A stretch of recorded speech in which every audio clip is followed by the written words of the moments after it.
Kumusta mga pre? Today is day off natin. Usual, pero ngayon is lilinisan ko muna yung pinagagamit-gamit kong screen nung nakaraang tatak ko. So ito, kita nyo dyan dito, nakalagay na, nakaset up na yan dyan. So ayusin ko lang yun, lilinisan ko siya. Ito, dito siya nakalagay. Ayan. Tinatakpan ko na rin siya. Guys, medyo malinis na yung iba. Wait lang ah.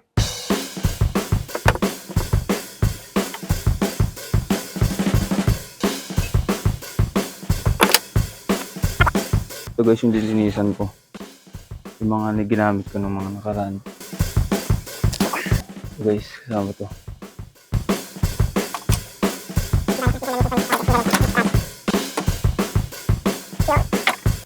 So, takpan ko muna siya nito.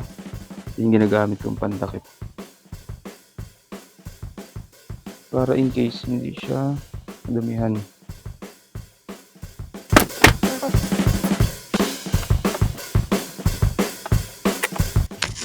Tatakpan natin siya nitong kahoy. Ito.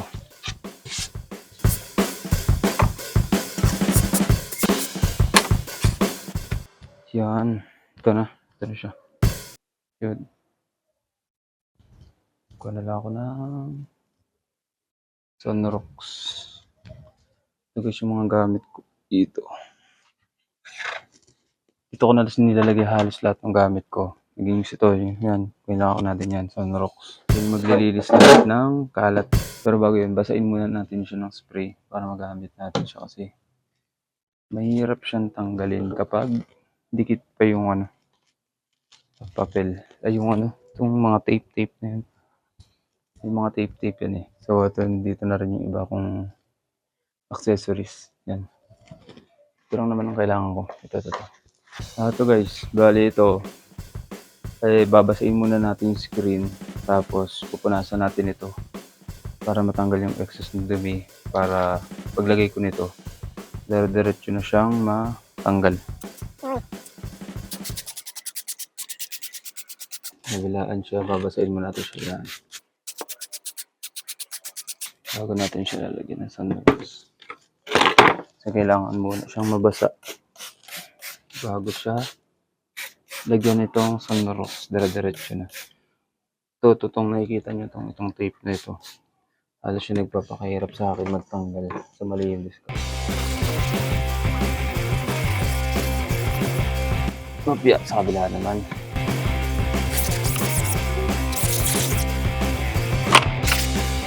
So sa kabila rin. Tapos papatungin ko na to. Saka ako na ilalagay itong sunrox.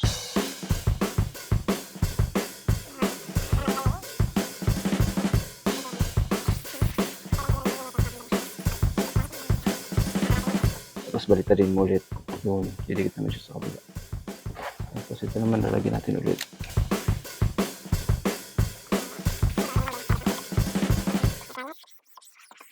Tapos ikot ulit ito.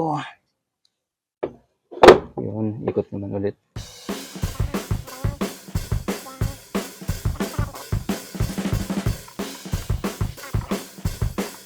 Tapos babalitarin ulit natin ito. Dito. Medyo matagalan itong hihintay natin para matanggal siya mismo yung pagkakadikit ng pintura sa screen.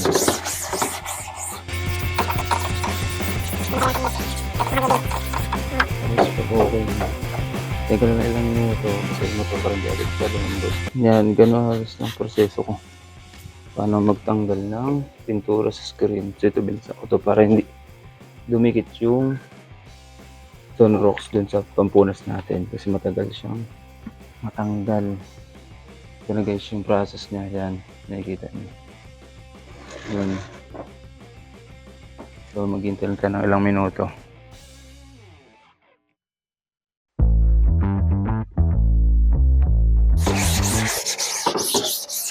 Yan, medyo Tatanggal siyang konti. Lagyan natin ng tubig. Pero hindi siya matuyo. Lalagyan ko pala siya ng tubig para hindi siya matuyo. So, ganun din ulit. Likod na naman. Tinatanggal na yung iba eh. Yun, lagyan ko lang din ulit. Tubig. Tubig ulit. Tapos lagyan natin ng konting sunrox. Konti lang. Mas naman. Kasi tatagos ko sa likod. Ito, kabila naman. Likod naman natin. Yun, ito.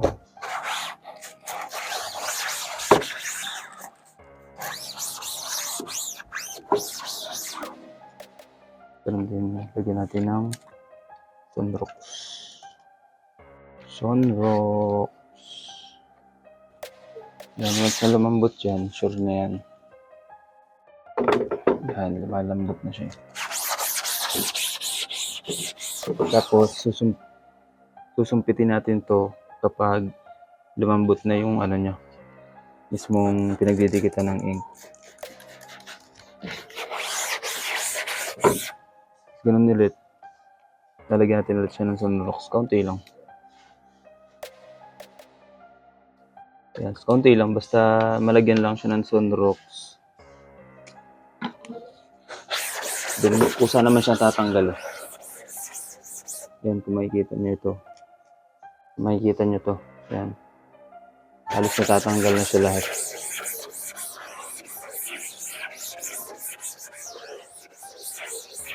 Then, wait lang tayo ng ilang minuto para doon sa process yung pagtanggal sa kanya. Medyo matagal lang to. So, ulit-ulit lang tayo.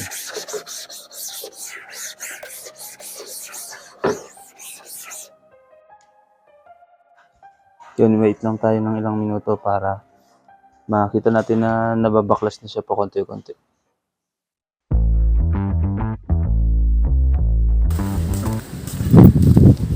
Bitbit ko na siya kasi pupunta ako dun sa malapit na pasumpitan dito sa amin.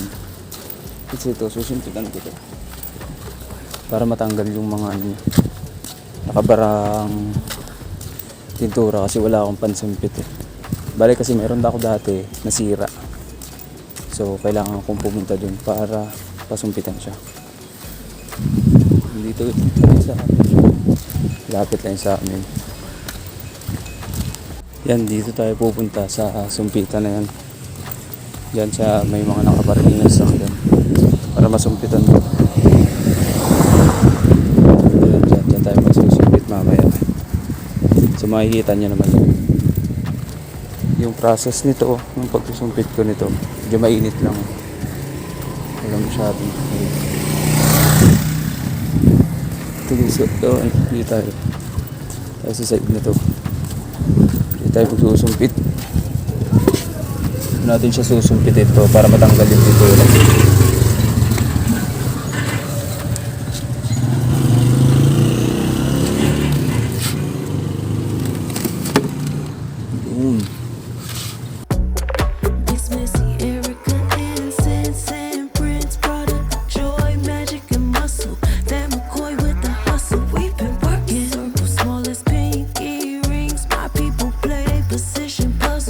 Complete the vision, yeah. We've been working like the energizer.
Mamaya ko na lang pakita guys kasi medyo matagal to.